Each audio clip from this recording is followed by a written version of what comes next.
In the basement of a small house in San Francisco, a machinist is bolting together a wooden box with 3 spinning wheels inside it. No investors, no factory, no plan to change the world. He just wants something his customers can play with while they wait around his shop.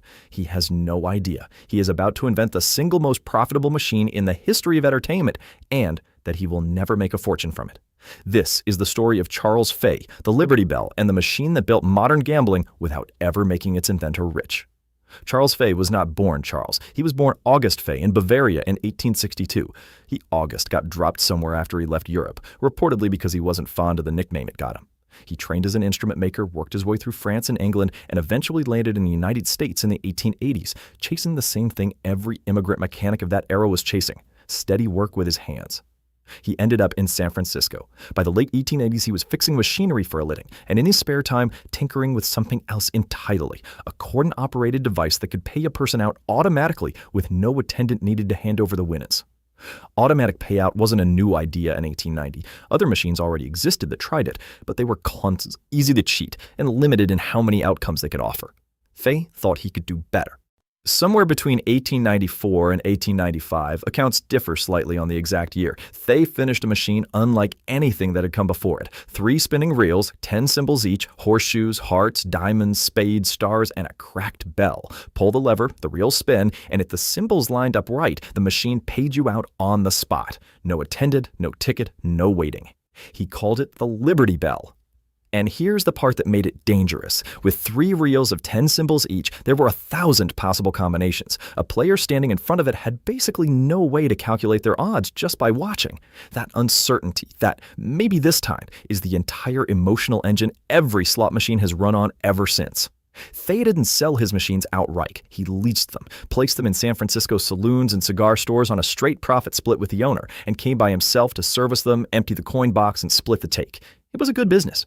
Within a few years, Fey's machines were everywhere in the city, and other manufacturers had noticed exactly how good the business was. This is where the story gets messy, because here's the part most retellings skip. It's genuinely unclear whether Fey ever managed to patent the Liberty Bell. Some sources say he secured a patent in 1895. Others say the shifting, hostile legal climate around gambling devices in California made it effectively impossible to protect the design at all. What almost every source agrees on is the outcome.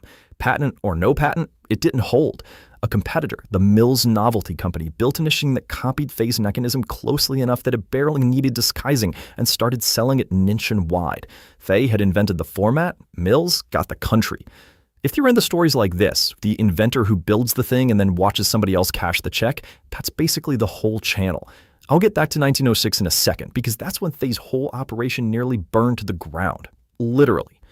In April of 1906, the San Francisco earthquake and the fires that followed it tore through the city's financial district. Most of the slot machine manufacturers who'd set up shop near Fey packed up and moved east, chasing safer, less rubble-strewn ground. Fey stayed. With help from a local political ally, got his business running again within months, and by most accounts, it came back stronger than before. But the city that had made Fey's machines so profitable was also starting to turn against them. Newspapers ran alarmist headlines about the spread of swindling machines. A genuine anti-gambling movement was building, and it wasn't going to stop at bad press. By 1909, San Francisco banned slot machines outright. California followed with a statewide ban not long after. The very city where Fey built his machine by hand, loosed it saloon by saloon, and rebuilt it from earthquake rubble had made it illegal to operate the thing at all.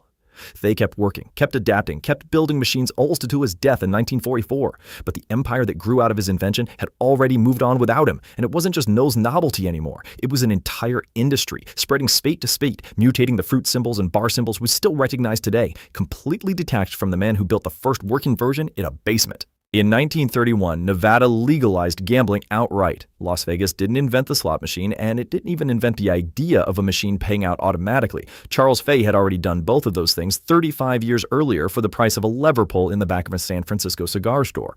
What Vegas did was take a machine they never controlled, that a competitor had already copied out from under him, and built an entire city's identity around it. Fey lived another 13 years after Nevada made gambling legal. He got to watch the machine he built spread across the country under other companies' names, in a city he had nothing to do with, making other people rich off a design he built to entertain the guys waiting on their repairs. So next time you hear those three reels spin in a casino, on a phone screen, anywhere, that sound traces back to one immigrant mechanic in a basement who built something so good that everyone wanted a piece of it except him. If stories like this, the inventor's history barely credited, are your kind of thing, stick around. There's a lot more where this came from.